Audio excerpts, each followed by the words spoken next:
it's important to have crazy people in the world. That's what I call people like me and people. When you've got people out there who are geared to just jump into things, it is important to have them because you've got people With the need to defend voters' rights laws, with the pipeline, Black Lives Matter, climate change, and women's demonstrations drawing thousands and then millions, it is clear activism has a resonant voice. And activism needs a decent slice of sweet potato pie. Make that sweet potato comfort pie. Pie to me, it's an absolute delicious way of nurturing and fortifying the human spirit. We've been hearing about education and how to go about doing that differently. There's this other little piece of it that needs to be dealt with, and that is, where does that nurturing start? Well, for me, it has to do with mama's touch. And when I think about mama's touch, I can't help but think about pie. Rose McGee learned about sweet potato pie when she was a kid in rural Jackson, Tennessee, from her paternal grandma and great-grandmother. Learned about its rejuvenating power for those who struggle and for those who struggle on our behalf. The Golden Valley resident writes about pie in Turning Points. Turning Points, Discovering Meaning and Passion in Turbulent Times, is an anthology of essays about experiences that have sparked various writers and poets to shine light on our troubled world and sometimes to move beyond the quill, the typewriter, and the keyboard. So Rose, tell us about your grandmother and great-grandmother and sweet potato pie, and that was a turning point for you a long time ago. It was, but I didn't realize it then. That's the funny part about growing up. You don't realize what it is that you're getting prepared for oftentimes. So I did. I grew up in the rural south of Jackson, Tennessee, which is nicknamed the hub city because it's the largest city between Memphis and Nashville. So these two women raised me, my father's mother, my father's grandmother. And what I would do really was just eat when they cooked. I didn't have to do a lot of cooking. And that's how it went because, you know, they enjoyed doting over me, which I appreciated. Now, I had chores, mind you. And we had a large garden. So most of the things that we ate, you know, our vegetables and things came from the garden. But the sweet potato pie, that wasn't something that I ever thought about even making until I was married, living in Denver, and I decided one day, for some reason, I think I want to make a pie. Because I knew how to make cakes. I learned how to do that, and I could really make cornbread. I did that all the time, but a pie, I just didn't know how to do that. So I called my grandmother, and my great-grandmother had passed on by then, and she told me how to make it. It was horrible. It was horrible. And I decided, all right, how could you mess up a pie like that? You could, though. Yeah, okay. and you can mess it up. And it took me some time to get it right and to get it the way that I kind of wanted it to be. I use the sweet potato pie metaphorically with what we're going through in our country, in our These society. Days, yeah. And it's complex. It's a complex dessert to make because it takes time. You can't just go in and throw stuff together and you've got it magically. I mean, you can when you know what you're doing, of course. But it has to, the potatoes have to be cooked first.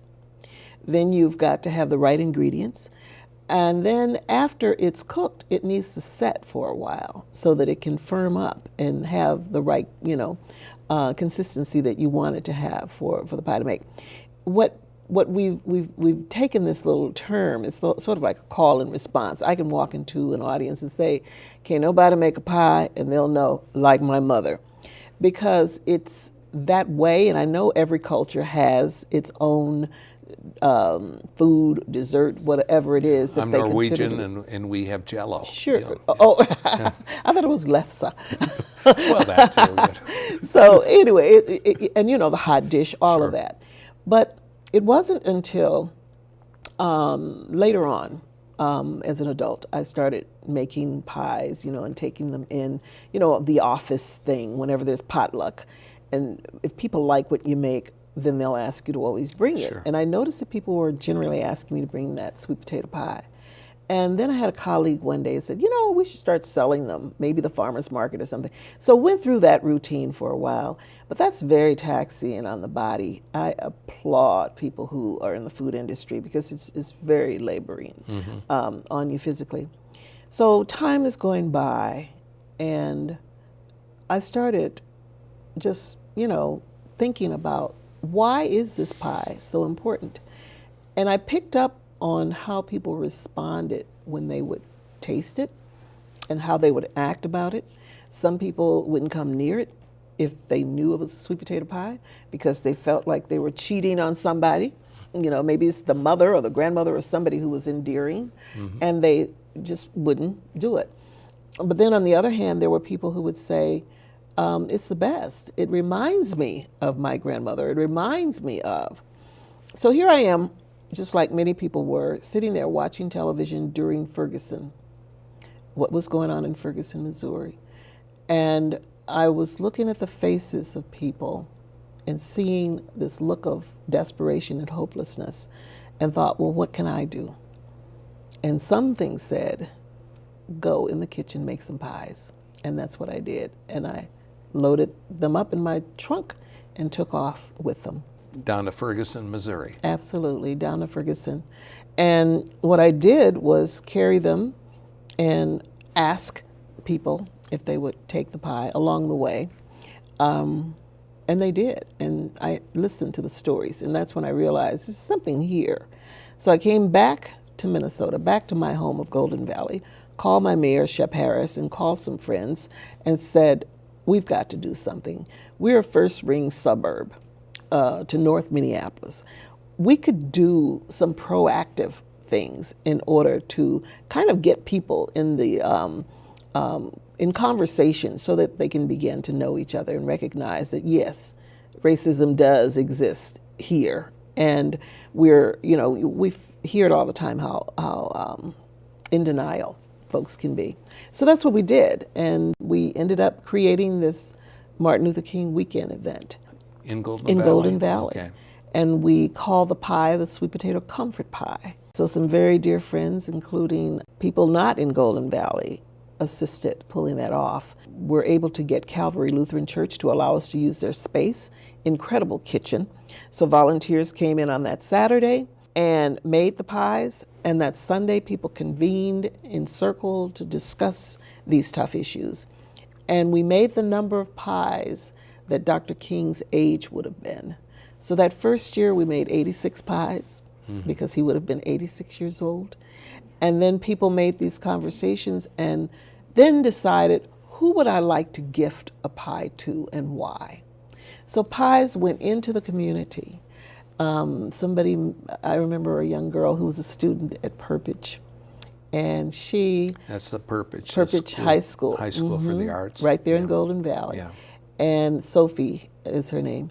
And she decided that, I've been going in and out of the hospital for years. I'd like to take a pie to the nurses' station at the Children's Hospital. And of course, someone decided to take a pie to the police department. And someone decided to take a pie to the library and to people who were ill. One person took a pie to a family whose husband was actually dying. But she said the way she described it was the family and him, they were so uplifted when this gift of this pie came. So it's again, the complexity, the layers. It's just like making the pie. You go through this process. And for me, I don't mix everything together, but I mix things in an order. And I think that's how it is when we think about healing. When our nation and our communities, our schools, our homes, when people are in pain, there's a process to try and to reach and heal. And sometimes just extending something as simple as a pie is a beautiful thing. August 9th, 2014, another bloody hot day. There I sat in the comfort of my air-conditioned home watching media coverage of another black mother's son lying lifeless on a scorching asphalt street, this time in Ferguson, Missouri. Like others prior, the news of Michael Brown's death tore at my heart as I thought that could have been my son. I ached for the unknown mother who would never again hear a response to her call, "Come on inside, baby, it's time to eat." And so I wept. Escalating hotter than the weather was the tremendous tension from protesters. As I viewed eyes filled with anger flash across my television screen, I asked myself, what can I do? There came a soft yet clear response, I believe from God. Go into your kitchen, make some sweet potato pies, pack your car, and deliver them down to Ferguson. So I did. You've been to Precinct 4 in North Minneapolis. How was it received there? Things were really tense. Things were tense. We went, for that time, I decided to contact other pie makers. So I think we had about 6 businesses that make sweet potato pie that we reached out to and said, how about bringing these pies this particular time, this particular day, and let's take them over to Precinct 4. So we did, and we went over, and I didn't know what to expect. So you don't just barge in and start handing out pies. You try and find, okay, who's in charge here of certain things. So it turned out, food was being distributed, so we gave them, the folks who were in charge of the food, pies, so they were able to slice pies and serve. And then many of the pies were gifted to not only members of the protesters, but to members of police department as well. And there was so much friction going on between community and protesters. Pies were given to some of those community leaders as well. The idea, again, we call it sweet potato comfort pie, a catalyst for caring and building community. So we're going in not with the intention of being biased, but with the intention of trying to say, listen, this is a symbol that what's really key here is for people to communicate and to listen to each other. That's what I learned when I went to Ferguson. People wanted someone to listen. So that was the purpose of Precinct 4. That was the purpose then of taking pies down to Charleston. Did you go out to Standing Rock Reservation in North Dakota? We did. Went to Standing Rock because I work with women and men and students and educators in Nebraska. And there's an indigenous group of women called the Circle of Grandmothers. And they represent over a couple of dozen nations, different nations, sure. But they meet weekly. And they were in pain. That Friday, we made pies all day.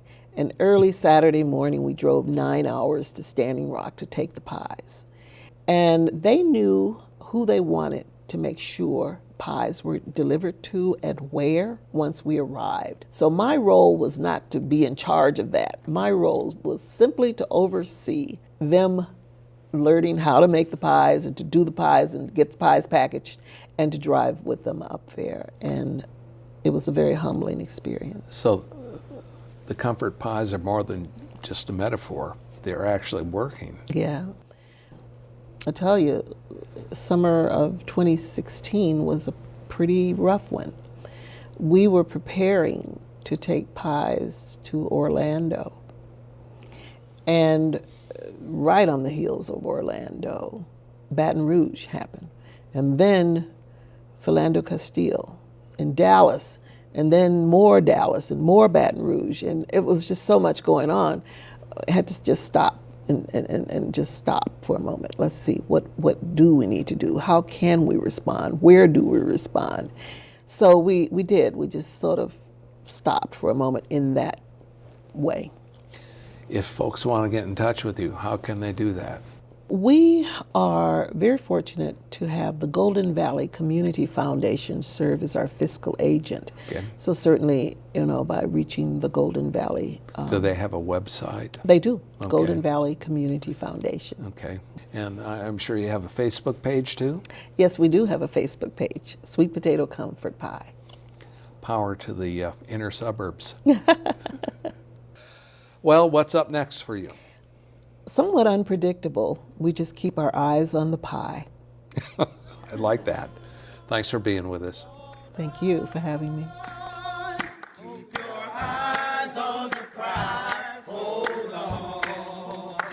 Democratic Visions is handcrafted by volunteers from Eden Prairie, Hopkins, Minnetonka, Edina, and Bloomington. Watch us on select cable systems and on our YouTube channel. This is Carol Sundstrom.